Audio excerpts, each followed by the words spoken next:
पुष्पेंद्र कुलश्रेष्ठ हनुमानगढ़ में गरजे। नमस्कार, वंदे मातरम। आप देख रहे हैं इंडिया न्यूज़ 10 में आपका साथी पवन खत्री। खबर हनुमानगढ़ से है कि आपको बता दें कि पुष्पेंद्र कुलश्रेष्ठ हनुमानगढ़ में गरजे। देखें लाइव तस्वीरें इंडिया न्यूज़ 10 पर कि क्या कहा पुष्पेंद्र कुलश्रेष्ठ ने। मजहबी स्ट्रक्चर हो उसे तत्काल प्रभाव से राज्य सरकारें ध्वस्त करें और ध्वस्त करके उसकी रिपोर्ट अपने राज्य की हाई कोर्ट में दे। यह सुप्रीम कोर्ट का आदेश है, उन्होंने इसमें कोई ऐसी गुंजाइश नहीं छोड़ी है तो कोई पीआईएल लेकर के आ जाएगा। इस मुहिम आदेश पारित हो जाए। आदेश तो बहुत सारे आपके हक में पारित हुए, लेकिन ठेकेदार बताते नहीं है, आपको पता चलते नहीं है, तो आप समझते हैं सरकार करेगी।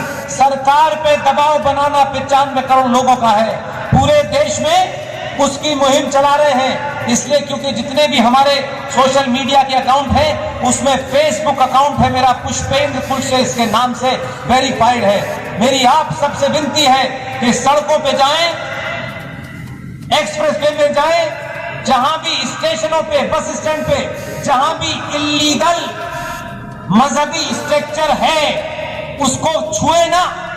उसकी तस्वीर लेकर के मेरे इस पेज पे इसलिए डाल दीजिए कि विष्णु शंकर जैन देश की हर कोर्ट में जाते हैं और वो उनको दिखाना होता है। हमारे पास न पैसा है ना टीम है कि हम इतना सारा डॉक्यूमेंट इकट्ठा करें, लिहाजा इसमें हमारी मदद कीजिए। और मुझे आपसे कुछ नहीं कहना है। दूसरी बात आखिर में कह देता हूं, क्योंकि फिर मुझे ये गम रहेगा कि आप मुझे दोबारा बुलाएंगे या नहीं बुलाएंगे, मुझ पे समय होगा या नहीं होगा। ये प्रोग्राम जब आपने शुरू किया था तो वंदे मातरम से शुरू किया था। मुझे उत्साह था कि मुझे बताया गया कि बहुत लोग सुनते हैं, अगर सुनते होते तो ये वंदे मातरम नहीं होता। ये गलत है।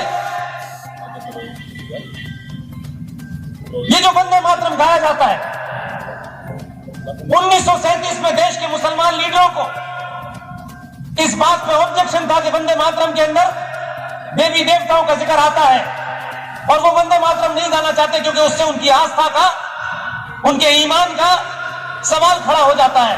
कुछ चाटुकारों ने ऊपर के वंदे मातरम को कहा कि सिर्फ इतना ही गाया जाएगा, लेकिन ये बात 1937 की थी। लेकिन जो देश को बतानी चाहिए थी बात वो नहीं बताई, इसलिए आपको बता करके उसकी मुहिम चला रहा हूं मैं। ये मैंने वही कहा। लोग कहते हैं कि सुभाष की मूर्ति लग जाने से बेरोजगारी नहीं कम होगी। सुभाष की मूर्ति नहीं लगी थी तो दूध की नदियां बह रही थी। सुभाष की मूर्ति हजारों साल तक सनातनियों को वो ताकत देगी जो मैं कहता हूं। विवेकानंद भारत की आध्यात्मिक शक्ति है तो सुभाष चंद्र बोस उस आध्यात्मिक शक्ति का कवच है। हमको बोलना सिखाता है, हमारे अंदर से डर निकाल दिया है। इसलिए मैंने कहा कि भारत जब आजाद भी हुआ था, जिस आजादी का मैंने चर्चा आपसे की, आजाद जिस दिन भारत हुआ था, कोई टाइम का ये सब लोग, मुझे शुरू में लगा गिरफ्तारी के लिए, तब भी मैंने कहा बात तो कही तो गिरफ्तार हो जाए तो कोई बात नहीं, कोई बात नहीं। 1947 में, अरे मैं कहता हूं यार अपने मतलब की बात तो निकाल लो, तुम बाकी की छोड़ दो। ये सरकार कब करेगी, ये सरकार हिंदू राष्ट्र घोषित कर दे, जब करेगी पहले हिंदू तो हो जाओ। ये कपड़ा पहनना, ये साफ पहनना हम करते हैं, लेकिन दो घटनाएं, कमाल की घटना है। मैं तो उस घटना के से देश को उबार रहा था, तब तक उसने एक नई घटना कर दी। एक साहब, पार्टी का नाम मत पूछिए, आजादी उसी ने दिलाई है हमको। कमाल की पार्टी थी। अंग्रेजों से आजादी दिलाने के लिए, थोड़ी देर के सोचिए, एक सामान्य नागरिक के तौर पे सोचिए,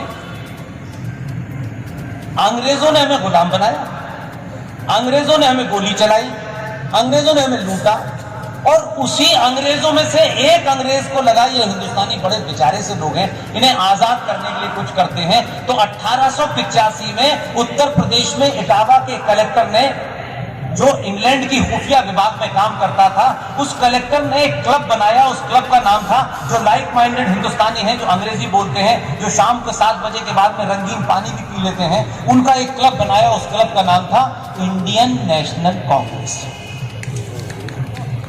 और उस अंग्रेज के बाद 5 अंग्रेज उसके अध्यक्ष बने।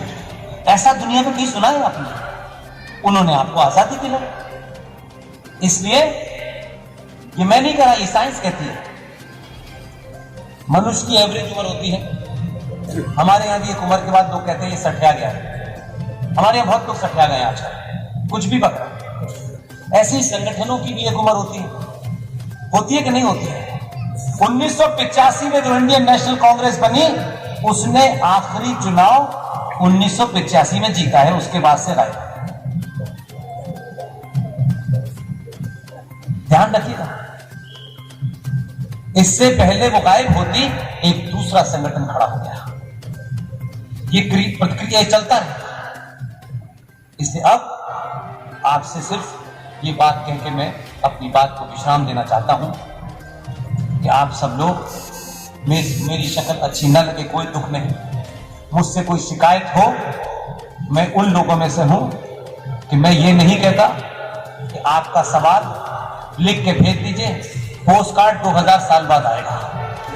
मैं आपसे कहता हूं, मेरा email, personal email Pushpendra LE01 है, और उस पर आप मुझको, मैं जो भी कुछ मैंने बोला है, किसी और ने बोला है, उसका मेरे पास जिम्मेदारी नहीं है। जो कुछ भी मैंने आपके सामने रखा है, अगर आपको इन तथ्यों को ढूंढने में, पढ़ने में कोई कठिनाई आए, कोई आपका नया फैक्ट हो, आप मुझे ईमेल करिएगा। मेरी जितनी क्षमता है इस पूरे मूवमेंट को चलाते में, सोने जगने खाने की, मैं उसका सही क्लैरिफिकेशन दूंगा अगर कोई कंफ्यूजन है।